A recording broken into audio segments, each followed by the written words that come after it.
চিনি পোৱা নাই দেখোন বৰমা মই গাঁৱৰ পৰা আহিছো গাঁৱৰ যে নন্দৰ জীয়েক সীমা মই এইজনী এনে কিয় আহিছে এইজনীৰ লগত বাবাক সৰুতে বিয়া পাতিম বুলি কৈ থৈছিলো এতিয়া দেখোন তাই নিজে ইয়াত ওলাইছেহি নাই এক চিনাকি দিব নোৱাৰি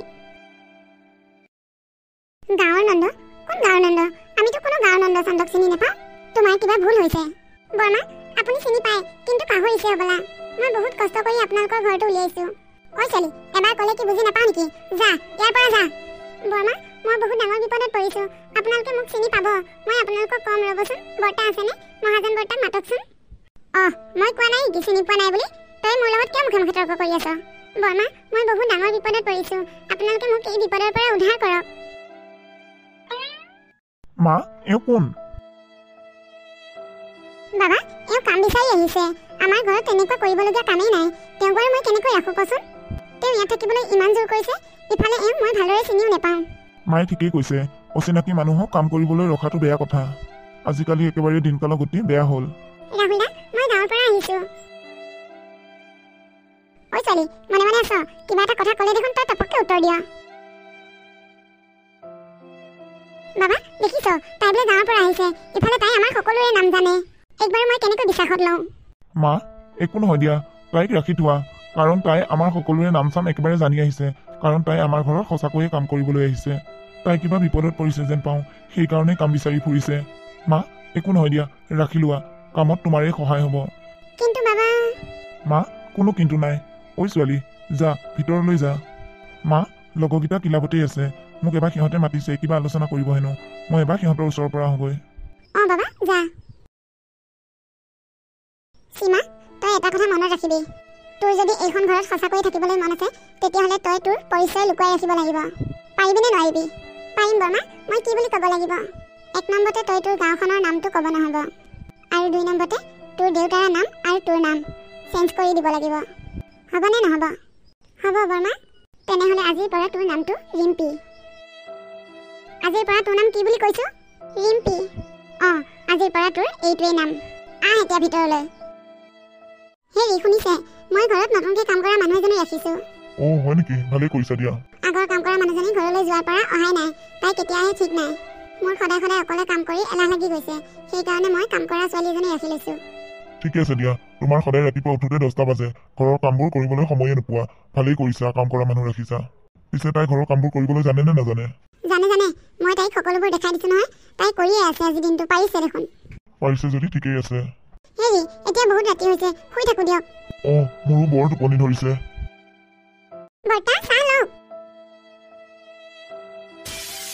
ঐ ছোৱালী কাম অলপ ভালদৰে কৰিব নোৱাৰ ইমান দামী কাপটো ভাঙি পেলালি চাহকাপ দিওঁতেও হাতৰ পৰা কাপ পৰে হেৰা তুমি তাইক গালি নাপাৰিবা ৰ'বা চাহৰ কাপটো মোৰ হাতৰ পৰাহে পৰিছে কি মই আপোনাক ইমান দিনে চাহ দি আছো এদিনো দেখোন আপোনাৰ হাতৰ পৰা কাপ পৰা নাই আজি কেনেকৈ পৰিলে তাই মোক বৰ্তা বুলি মাতিছে মাতটো মোৰ একেবাৰে চিনাকি যেন লাগি গ'ল সেইকাৰণে মই ৰ লাগি থাকোঁতে মোৰ হাতৰ পৰা কাপটো পৰি গ'ল কি ঐ হাৰামজাদি তই ইয়াৰ পৰা গলি তই এইফালে আহ ছোৱালীজনী মাতটোৱে মোৰ একেবাৰে বুকুখন কঁপাই তুলিলে দেখোন বহুদিনৰ মূৰত মোক কোনোবাই বৰ্তা বুলি মাতিছে হাৰামজাদি মই তোক কৈছিলো নে নাই তই আমাৰ ঘৰখনত তোৰ পৰিচয় নিদিবি বুলি তই এতিয়া বৰ্তা বুলি মাতি তোৰ পৰিচয় দিব বিচাৰিছ নেকি নাই বৰমা মই পাহৰি গৈছিলো সেইকাৰণেহে কি তই সেই সৰু কথাটো পাহৰ চাবি ইয়াৰ পিছত যদি কিবা উল্টা পুল্টা কৰ তোৰ কিন্তু কথা বেয়া হ'ব এইখন ঘৰৰ পৰা তই ওলাব পাবি এইখন ঘৰত তোৰ পৰিচয় যাতে কোনেও গম নাপায় মা বাবা তোক কিবা লাগিছিল নেকি চাহ একাপ দিয়া নাই যে ইমান দেৰিলৈ দিওঁ বাবা তই যাচোন এই নি আছে যা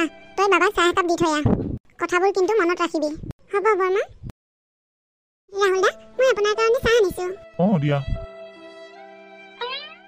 ৰাহুল দা আপুনি তাৰমানে এতিয়াও গান গায় গান গাওঁ মানে তুমি কি মই গান গোৱা আগতে ক'ৰবাত শুনিছা নেকি শেষ মৰিলোঁ আজি কি ভুৰভুৰাই আছা নোকোৱা কিয় নাই মই ক'তো শুনা নাই গীটাৰখন দেখিহে সুধিছোঁ ক'তো যদি শুনাই নাই কিয় তুমি মোক ডাইৰেক্ট কৈছা এতিয়াও গান গাওঁ নেকি বুলি তুমি ক'ৰবাত আগতে শুনিব লাগিব নাই মই ক'তো শুনা নাই মই যাওঁ দিয়ক এই ছোৱালীজনীয়ে আমাক ক'ৰবাত লগ পাইছে নহ'লে তাই আমাৰ বিষয়ে ভালদৰেই কিবা জানে তেতিয়াও মায়ে তাইক পাকঘৰত কৈ আছে নিজৰ পৰিচয় নিদিবলৈ এতিয়াও তাই মোক এনেকৈ কৈ থৈ গৈছে নিশ্চয় তাই আমাক চিনি পায় ইয়াৰ আচল ৰহস্য মই উলিয়াব লাগিব কেনেবাকৈ এই ছোৱালীজনী সীমা নেকি বাৰু মই সীমাক সৰুতে গাঁৱত লগ পাইছিলোঁ সীমাইহে জানে মই যে গান গাওঁ তাইটোৰ নামটো সীমা নহয় তাইৰ নামটো দেখোন ৰিম্পীহে যিয়েই নহওক এই ৰহস্যৰ গুণ মই উলিয়ামেই ৰিম্পী ভাত বনোৱা হৈছেনে?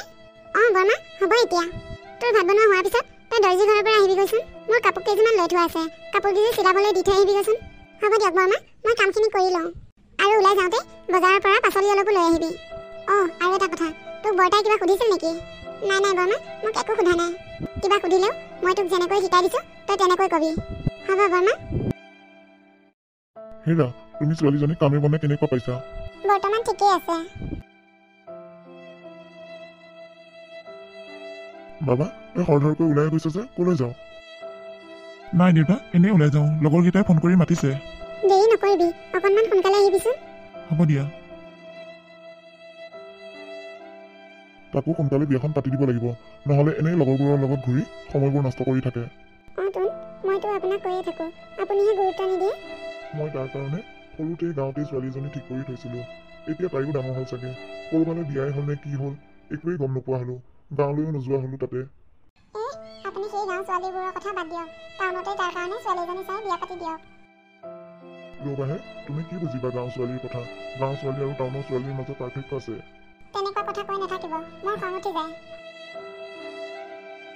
কি যে হ'ব, গাঁৱতেই জন্ম হৈ গাঁৱতেই ডাঙৰ দীঘল হৈছে, এতিয়া আকৌ টাউনৰ ছোৱালীহে ভাল পায়। গাঁৱৰ ছোৱালীবোৰ বেয়াই হ'ল এতিয়া।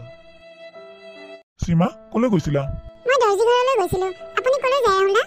য়েছ, মই ভবাটোৱে হয়। কি ৰাহুল দা? মই সিদিনাখনেই গম পাইছিলোঁ, তুমি যে সীমা। মই যে সৰুতেই লগ পাইছিলোঁ গাঁৱত সীমা, তুমি সেইজনীয়ে সীমা হয়। নহয় নহয়, মই সীমা নহয়, মই ৰিম্পী। যদি তুমি ৰিম্পীয়ে হোৱা, মই সীমা বুলি মাতোতে তুমি কিয় মাত দিছা? তুমি মোক কি বুলি মাতিছা মই সেইটো কথাত গুৰুত্বই দিয়া নাই, সেইকাৰণে মই মাত দি পালোঁ। ঠিকেই, নিজৰ নামটো কাঢ়ি মাতিলে সকলোৱে মাত দিয়ে, সেই কথাটো মই জানো। আমাক তুমি ইমান দিনে কিয় মিছা কথা কৈ আছা? মা দেউতাই গম পালে তোমাক কি কৰিব গম পাইছানে? নাই নাই ৰাহুল দা, আপুনি বৰ্তা বমাক নক'ব। কি কথা ক'বলৈ আহিছা? তুমি মোক ইমান বেঙা বুলি ভাবিছা নেকি? মায়ে এই কথাটো জানে, মই সিদিনাখন তোমাক কৈ থকা নিজেই শুনিছোঁ, মাথো দেউতাইহে নাজানে। আজি মই দেউতাক সকলোবোৰ কথা কৈ দিম।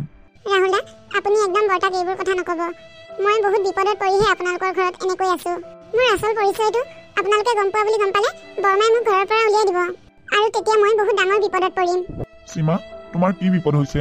আমাক খুলি নোকোৱা কিয়? কি জানিবা সেই বিপদৰ পৰা তোমাক আমি উদ্ধাৰে কৰিব পাৰোঁ। নাই নাই ৰাহুল দা, এই বিপদৰ পৰা মোক কোনেও উদ্ধাৰ কৰিব নোৱাৰে। এনেকুৱা কি বিপদ হৈছে তোমাক যে কোনেও উদ্ধাৰ কৰিব নোৱাৰে? ৰাহুল দা, মোৰ মা ঢুকুৱা আজি 7 বছৰ হৈছে। মা ঢুকোৱাৰ পিছতে দেউতাৰ বেমাৰ হ'ল। দেউতা বেমাৰত পৰি থাকোঁতে গাঁৱৰ মানুহ এজনৰ পৰা দেউতাই বহুত টকা ঋণলৈ আনিছিল। সেই ঋণবোৰ পৰিশোধ কৰিব নাপাওঁতেই দেউতা ঢুকাই থাকিল।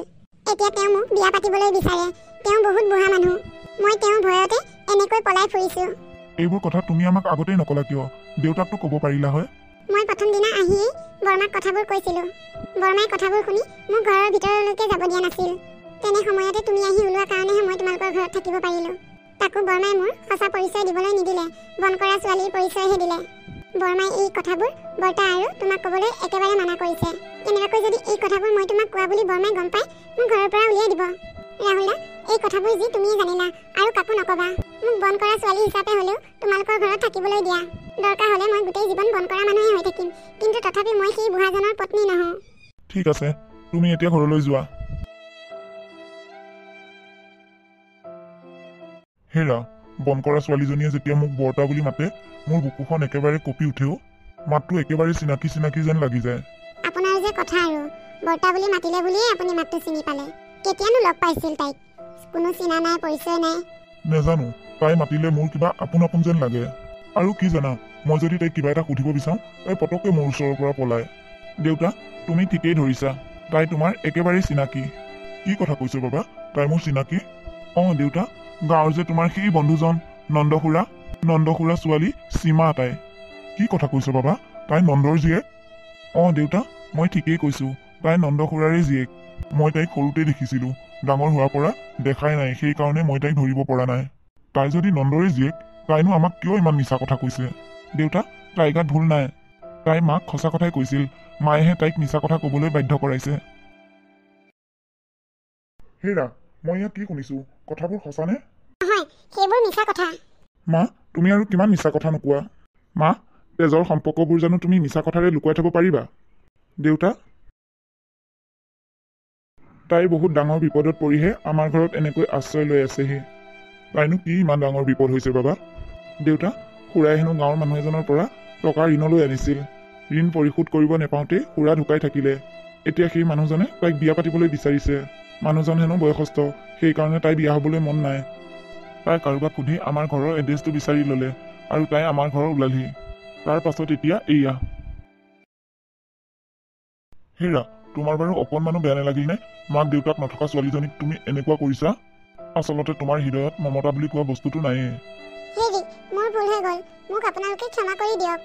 মই আচলতে আপোনালোকৰ সম্পৰ্কবোৰ বুজি পাব লাগিছিল। হেৰা, এতিয়াও দেৰি হোৱা নাই, তুমি তাইক ভাল ব্যৱহাৰ কৰিবা। তাই বৰ সহজ সৰল ছোৱালীও। মই যে তোমাক সিদিনাখন কৈছিলোঁ আমাৰ বাবাৰ কাৰণে মই গাঁৱত ছোৱালীজনী ঠিক কৰি থৈছোঁ বুলি। মই আমাৰ বাবাৰ কাৰণে আন বেলেগ ছোৱালী নহয়, সেই ছোৱালীজনীকে সৰুতেই ঠিক কৰি থৈছিলোঁ যে আমাৰ বাবাৰ কাৰণে মই তাইকে বোৱাৰী কৰি আনিম। দেখিছা ভগৱানৰ কি ইচ্ছা, মই গাঁৱলৈ যাবলৈ নোৱাৰিলোঁ কি হ'ল, ছোৱালীজনী যেনেকৈ নহওক আমাৰ ঘৰ পালেহি। মই তাইৰ এতিয়া একো বিপদ হ'বলৈ নিদিওঁ, তাইক মই এইখন ঘৰৰ বোৱাৰী কৰিম। বাবা, মই যদি তোক তাইৰ লগত বিয়া পাতি দিওঁ তোৰ কিবা আপত্তি আছে নেকি? মোৰ একো আপত্তি নাই দেউতা, তোমালোকে যি ভাল দেখা তাকেই কৰা। ঠিক আছে, অহা মাহত তহঁত দুয়োটাকে বিয়া পাতি দিম। মোৰো একো আপত্তি নাই, ছোৱালীজনী ভালেই, তাই আমাৰ ঘৰৰে বোৱাৰী হ'ব। এনেকৈ দুয়োটাকে দেউতাকে ধুমধামেৰে বিয়াখন পাতি দিলে।